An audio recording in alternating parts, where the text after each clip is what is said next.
నమస్తే.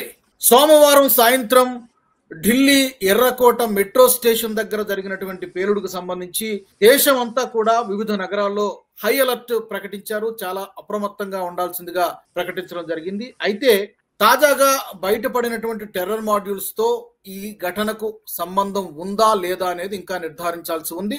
కానీ పాకిస్తాన్ ఏదో దుస్సాహసం చేయడానికి ప్లాన్ చేస్తోంది అనేది చాలా స్పష్టంగా అర్థమవుతోంది. 2900 కిలోల పేలుడు పదార్థాలను, కొన్ని ఆయుధాలను, కెమికల్స్ ని, కొంతమంది సింపథైజర్స్ ని కూడా పట్టుకున్నారు యాంటీ టెర్రరిస్ట్ స్క్వాడ్ పోలీసులు. దీంతో పాకిస్తాన్ ఏం ప్లాన్ చేస్తోంది, ఒకవేళ ఇది పాకిస్తాన్ పనే అని రుజువైతే నెక్స్ట్ మన కౌంటర్ ఇండియా ముందున్న, భారత్ ముందున్నటువంటి ఆప్షన్స్ ఏంటి, దీని గురించి మాట్లాడదాం. నాతో జాయిన్ అవుతున్నారు రిటైర్డ్ కల్నల్ పరమేశ్వర్ గారు. నమస్తే పరమేశ్వర్ గారు. నమస్కారం రాజు గారు, చెప్పండి. దీంట్లో ఈ విచారణ జరుగుతోంది, కొత్త అప్డేట్స్ వస్తున్నాయి, కారు వివరాలు ఇవన్నీ కూడా తెలిసాయి. ఈ కారు వివరాలను బట్టి హర్యానాలో మొహమ్మద్ సల్మాన్ అనేటువంటి పేరుతో ఈ కారు రిజిస్టర్ అయినట్టుగా తెలుస్తోంది సార్. HR 267674 హుండాయ్ i20 ఇది కారు. ఈ కారులో పేలుడు జరిగింది అనేది మనకున్నటువంటి ఇన్ఫర్మేషన్. అయితే రీసెంట్ గా ఒక 2 పెద్ద టెర్రర్ మాడ్యూల్స్ ని యాంటీ టెర్రరిస్ట్ స్క్వాడ్ అహ్మదాబాద్ లో పట్టుకున్నారు. అక్కడ ఫరీదాబాద్ లో జమ్మూ కాశ్మీర్ పోలీసులు పట్టుకున్నారు. దీంతో పాకిస్తాన్ మళ్ళీ ఏదో పెద్ద ప్లానే వేస్తోంది అనేటువంటి ఒక అనుమానం కలుగుతోంది సార్. ఒక బయోవార్ అని కూడా అంటున్నారు. ఎందుకంటే మన హైదరాబాద్ బేస్డ్ డాక్టర్ దగ్గర రైజిన్ అనేటువంటి ఒక ప్రమాదకరమైనటువంటి ఒక లిక్విడ్ అతను తయారు చేస్తున్నాడు. దేనికోసం చేస్తున్నాడు? ఓకే, సో ఫస్ట్ థింగ్ ఏంటంటే ఇది కరెక్ట్ మీరు పాయింట్అవుట్ చేసినట్టు ఇట్స్ జాయింట్ ఆపరేషన్ అండి. Jammu Kashmir police, Gujarat anti terrorism squad and central anti terrorism squad కలిపి చేసిన ఆపరేషన్ లో ఇది వీళ్ళని పట్టుకున్నారు. సో ఒక మెయిన్ ఇంపార్టెంట్ ఆస్పెక్ట్ ఏం బయటకు వచ్చిందంటే వైట్ కాలర్ టెర్రరిజం అనేది ఒకటి బయటకు వచ్చింది. వైట్ కాలర్ టెర్రరిజం అంటే డాక్టర్స్ ని, చదువుకున్న వాళ్ళని, ఇదివరకు ఇప్పటిదాకా ఏం ఎక్స్క్యూజ్ ఇచ్చేవాళ్ళు, ఈవెన్ మన అర్బన్ నక్సల్ గ్యాంగ్ కూడా ఇండియాలో ఉన్నవాళ్ళు ఆపర్చునిటీ లేని వాళ్ళండి వీళ్ళు, వీళ్ళని ముస్లిమ్స్ అనకండి, ఆపర్చునిటీ లేని వాళ్ళు, వీళ్ళు లైఫ్లో ఎంప్లాయ్మెంట్ లేని వాళ్ళు, వాళ్ళు ఫోర్స్ అయ్యి వాళ్ళు చేశారు అన్న ఒక ఎక్స్క్యూజ్ ఇచ్చేవారు టెర్రరిజంకి. ఇప్పుడు అటువంటి ఎక్స్క్యూజ్ లేకుండా పోయింది. ఆపర్చునిటీ ఉన్నవాళ్ళు, బాగా చదువుకున్న వాళ్ళు, చైనా దాకా వెళ్ళి ఖర్చు పెట్టి చదువుకున్న వాళ్ళు, వీళ్ళందరూ కూడా they are getting converted into terrorist. So it's a very dangerous trend. So ఒకటి మోడస్ ఆపరాండి, ఉగ్రవాద సంస్థలు backed by Pakistan, they have change their modus operandi. అది చాలా క్లియర్ గా తెలుస్తుంది మనకి. అండ్ నేను ఐఎమ్ అజ్యూమింగ్ అంటే ఇది క్లియర్ గా టెర్రరిస్ట్ అటాక్ అని తెలుస్తుంది. ఎందుకంటే జనరలీ గ్యాస్ సిలిండర్ బ్లాస్ట్ అయినా, నార్మల్ బ్లాస్ట్ అయినా లో ఇంటెన్సిటీ బ్లాస్ట్ ఉంటాయి. ఇది చాలా హై ఇంటెన్సిటీ బ్లాస్ట్. డ్యామేజ్ చాలా జరిగింది. 200 మీటర్ల దాకా ఎగిరి పార్ట్స్ అవి పడ్డాయి, కార్ పార్ట్స్ అవన్నీ పడ్డాయి. ఇంపాక్ట్ చాలా దూరం ఉంది. సో ఏమవుతుందంటే white collar terrorism and then high impact blast కాబట్టి క్లియర్గా ఇది టెర్రరిస్ట్ అటాక్ అని మాత్రం చెప్పుకోవచ్చు. But will wait. Home ministry వాళ్ళు, పోలీస్ అథారిటీస్ వాళ్ళు కన్ఫర్మ్ చేయనిద్దాము. But assuming that it's terrorist attack, క్లియర్గా వాళ్ళ మోడస్ ఆపరాండి చేంజ్ చేసినట్టు కనిపిస్తుంది. నెంబర్ 1. నెంబర్ 2, మీరు అన్నట్టు రెసిన్ అనేది రైజిన్ అండ్ రెసిన్ అనే ఒక high protein, highly potent toxin ఒకటి అతను ఆ డాక్టర్ తయారు చేస్తున్నాడు అనేది. సో దాన్ని it's a very lethal thing అండి. హ్యూమన్స్ని చంపాలి అంటే అలాంటి కెమికల్ మన బాడీ వెయిట్కి 1 కిలోగ్రామ్కి 1 మిల్లీగ్రామ్ చాలు. అంటే మనం ఒకవేళ యావరేజ్ హ్యూమన్ బీయింగ్ 70 కిలోలు ఉన్నాడు అంటే 70 మిల్లీగ్రామ్ల డోసేజ్ ఉంటే it is going to be lethal for human beings. So ఆ టెర్రర్ మాడ్యూల్ బస్ చేయడం దానికి ఈ బ్లాస్ట్కి లింక్ ఉందో లేదనే తర్వాత తెలుస్తుంది. కానీ లింక్ ఉందంటే మాత్రం ఈ బయోకెమికల్ వెపన్స్ కూడా యూజ్ చేయడానికి, డెవలప్ చేయడానికి వాళ్ళు వెనకాడట్లేదు. ఇండియా మీద అటాక్ చేయడానికి వెనకాడట్లేదు అని ఒక విషయం. రెండో విషయం బయటకు వస్తుంది. మూడోది ఏంటంటే అందరూ తెలిసింది, మనందరికీ తెలిసిన విషయం ఏంటంటే సింధూర్లో వాళ్ళు తినే దెబ్బలకి వాళ్ళు ఏం చేద్దాం అనుకున్న అన్ని ఫెయిల్ అయ్యి, ఇండియన్ అటాక్స్ అన్ని సక్సెస్ఫుల్ అయ్యి వాళ్ళకి చాలా సివియర్గా దెబ్బతీస్తే మోకాళ్ళ బేరానికి రావాల్సి వచ్చింది. అప్పటి నుంచి ఆసిమ్ మునీర్ రెండు ఆబ్జెక్టివ్స్. ఒకటి టెర్రర్ మాడ్యూల్స్, టెర్రర్ లీడర్స్ ఎవరైతే ఉన్నారో వాళ్ళందరికీ లాస్ జరగడం వల్ల వాళ్ళు ప్రతీకార అగ్నితోటి వాళ్ళు రగిలిపోతున్నారు. ఆసిమ్ మునీర్ ఓటమి డిక్లేర్ చేసుకున్నారు. మేము గెలిచామని ఫీల్డ్ మార్షల్ అయిపోయాడు. ఆయన ఫీల్డ్ మార్షల్ చేసుకున్నాడు, అది వేరే విషయం. కానీ బట్ ఓడిపోయారని క్లియర్గా వాళ్ళకి తెలుసు. సో ప్రతీకార అగ్నితోటి ఏదో ఒక యాక్షన్ తీసుకుంటారని మనకు తెలిసిందే. సో ఈ యాక్షన్ ఒకటి తీసుకున్నారని అనుకోవచ్చు. మూడోది ఆల్సో ఆస్పెక్ట్ ఏంటంటే 27th అమెండ్మెంట్, 27వ సవరణ వాళ్ళు తీసుకొస్తుంటే షహబాజ్ షరీఫ్ అది ఆపాడు. నేను ఏదో అబ్జెక్షన్స్ ఇచ్చాడు. ఇది ఈ నెలాఖరు లోపల సవరణ తీసుకొచ్చి లైఫ్ లాంగ్ ఆయన ఫీల్డ్ మార్షల్ అయిపోవాలని ఆసిమ్ మునీర్ ట్రై చేస్తున్నాడు. అది అవుతున్నప్పుడు టెర్రర్ గ్రూప్స్‌కి సపోర్ట్ కావాలంటే, టెర్రర్ గ్రూప్స్‌కి క్లోజ్ అవ్వాలంటే, ఆయన ఇట్లాంటి అటాక్ ఏదైనా ఇండియా మీద చేయించాడంటే, టెర్రర్ గ్రూప్స్ ఆయన్ని ఫేవర్ చేస్తాయి.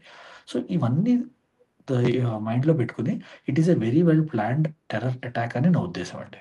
అయితే పరమేశ్వర్ గారు ఇందాక మనం అనుకున్నట్టుగా ఈ హైదరాబాదీ డాక్టర్ ఎవరైతే ఉన్నారో అతను తయారు చేసినటువంటి ఈ ricin or resin whatever it is ఆ కెమికల్ అత్యంత ప్రమాదకరమైనదని చెప్తున్నారు. రకరకాల వాదనలు వస్తున్నాయి సార్. దాన్ని ఫ్రూట్స్ లో ఇంజెక్ట్ చేయడానికో లేకపోతే ఏదైనా ఇప్పుడు దేశంలో చాలా ఉంటాయి కదా, ఏదైనా ఆహార పదార్థాల్లో కలపడానికో దాన్ని డిటెక్ట్ చేయడం కూడా చాలా కష్టం. ఎలా జరిగింది, ఏదో ఫుడ్ పాయిజన్ కేసు కింద కొట్టేయచ్చు. ఇది ఒక కరెక్ట్. రకమైనటువంటి బయోవారో బయోకెమికల్ వారో ఏదో అని చెప్తూ ఉన్నారు. ఇంతవరకు అలాంటి ఛాయలు ఇప్పుడు కూడా గతంలో అదృష్టవశాత్తు మన దేశంలో జరగలేదు. బట్ ముందుగానే గుర్తించారని నాకు అనిపిస్తోంది. కరెక్టే అండి. సో, ఇది వీటిల్ది ఏంటంటే, ఒకవేళ మీరు ఫుడ్‌లో వాటిలో కలిపారంటే, మీకు జనరల్‌గా ఇట్లా ఈ కాంపౌండ్‌ది మీరు ఈవెన్ గూగుల్ చేసినప్పుడు అది ఐ థింక్ అది చూపిస్తుంది. ఆహ్, బేసికల్లీ ఏం చేస్తాయంటే, అవి బ్రీతింగ్ డిఫికల్టీస్, దగ్గు, జ్వరము, చెస్ట్ టైట్‌నెస్ ఇలాంటివి కాజ్ చేసి, ఒకవేళ డోసేజ్ లీథల్‌గా ఉందంటే then it causes death also. అది ఒక విషయం. రెండోది, it is always not about causing death or anything. It is always about affecting a wider population. So, ఏం చేసి ఇది మినిమమ్ నార్మల్ క్వాంటిటీస్‌లో కూడా ఇంజెక్ట్ చేసి ఫుడ్ పాయిజనింగ్‌లో చేశారంటే large part of the population ఒకవేళ ఎఫెక్ట్ అయిందనుకోండి, that becomes a biological war, biochemical war. So, అది కూడా ప్లాన్ చేస్తున్నారు అనేది దాని ఆపర్చునిటీ వాళ్ళు ఎక్స్‌ప్లోర్ చేస్తున్నారు అనేదాన్ని మనం, and if educated person like a doctor is being used, క్లియర్‌గా వాళ్ళు చాలా పెద్ద ప్లాన్‌తోనే వచ్చారు. చాలా పెద్ద ప్లాన్‌తోనే ఇది ఎగ్జిక్యూట్ చేద్దాం అనుకుంటున్నారు. లక్కీలీ మనం దాన్ని పట్టుకున్నామని చెప్పుకోవచ్చండి. ఇక్కడ మీరు స్టార్టింగ్ లో ఒక ఇంపార్టెంట్ పాయింట్ చెప్పారు పరమేశ్వర్ గారు. ఏంటంటే ఈ వైట్ కాలర్ టెర్రరిజం అనేది ఇది ఒక బహుశా కొత్త ట్రెండ్ కావచ్చు.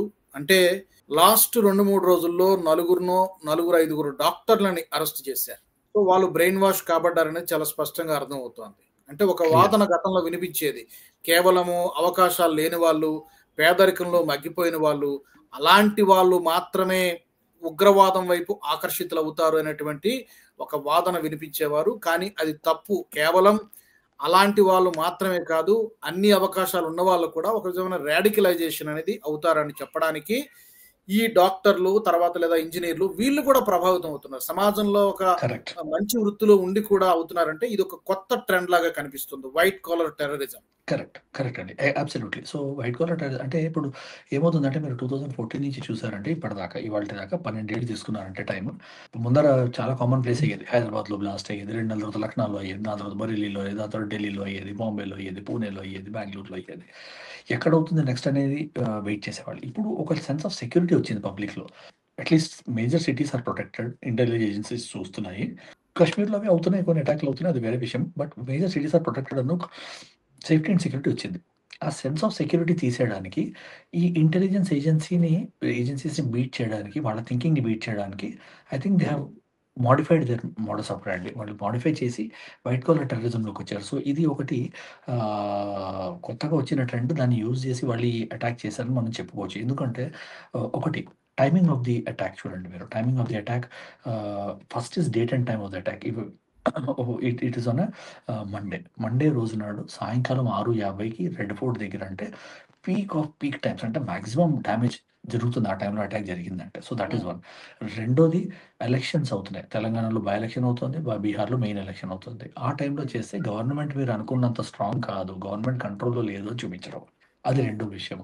సో, మూడోది ఏంటంటే, ఆప్ సింధూర్‌కి మేము మీ మీద రివెంజ్ తీసుకున్నాము. రివెంజ్ తీసుకోవడానికి ఏంటి, దే హావ్ ఇన్నోవేటెడ్. మనం నార్మల్ మెథడాలజీస్‌ని వాటిల్ని మనం టార్గెట్ చేసి చూస్తుంటే, వైట్ కాలర్ టెర్రరిజం అనేది ఒక మోడస్ ఆపరెండి చేంజ్ చేసి, పారాడైమ్ షిఫ్ట్ తీసుకొచ్చి, వాళ్ళు మన మీద అటాక్ చేయడం జరిగింది. దాంతోటి ఏమైందంటే, కొంచెం they have added a surprise element in the way they function. So, ఇప్పుడు ఏంటంటే, ఒక టార్గెటెడ్ పాపులేషన్ మీద కాకుండా మనం ఇంకా వైడర్ క్రాస్ సెక్షన్‌ని మనం స్కాన్ చేస్తూ ఉండాలి. వైడర్ క్రాస్ సెక్షన్‌ని మనం ఎవాల్యుయేట్ చేస్తూ ఉండాలి.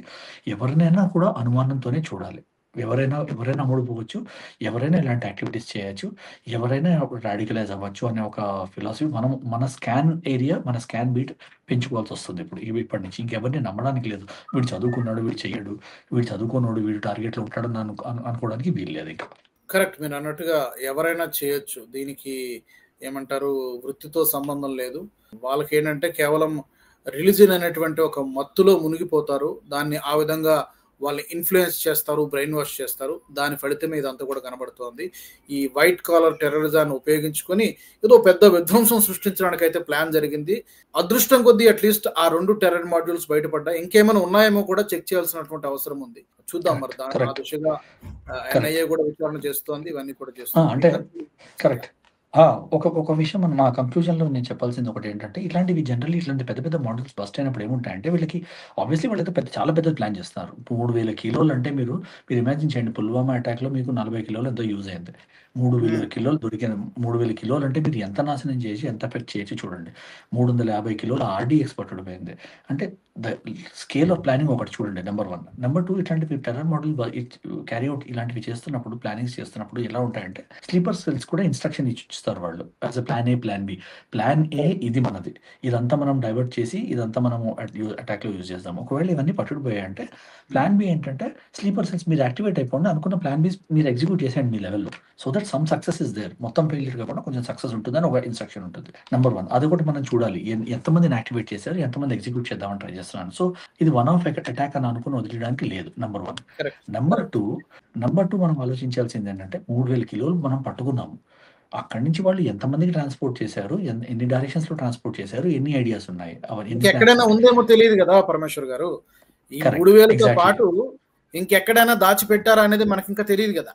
That is a matter of investigation. And తొందరగా కనుక్కోవాలి. ఎందుకంటే దాచిపెట్టారు ఒకటి, 2 ట్రాన్స్‌పోర్ట్ చేశారు వేరే చోటికి. ఫర్ ఎగ్జాంపుల్ ఆయన అక్కడ హైదరాబాద్‌లో చేస్తున్నాడు. ఇప్పుడు ప్రొడ్యూస్ చేస్తున్నాడు గ్యారంటీ లేదు కదా. ప్రొడ్యూస్ చేసి ఎక్కడికైనా పంపించడం ఆల్రెడీ యూజ్ చేయాలి. సో అది కూడా మనం it should be a part of our investigation. I'm sure it will be a part of our. మన investigative agencies are very qualified. So వాళ్ళు అది ఇన్వెస్టిగేట్ చేసి దాంట్లో నిజాలు తెలుసుకుని సస్పెక్ట్స్‌గా ఉన్నప్పుడే వాళ్ళని పట్టుకుని యాక్షన్ తీసేసుకుంటే we will certainly prevent further damage అండి. మనం ఇప్పుడు most important is immediate fallout attacks, further damage కాకుండా వీళ్ళ నెట్వర్క్ ఎంత దూరం స్ప్రెడ్ అయిందో అనేది కూడా చూసి మనము అన్నిటిని అవాయిడ్ చేయడం అనేది చాలా ఇంపార్టెంట్. సో చాలా హై లెవెల్‌లో చూడాలి ఇన్వెస్టిగేషన్‌ని. లోకలైజ్‌గా చూసామంటే మాత్రం మళ్ళీ ఫెయిల్యూర్ వస్తుంది.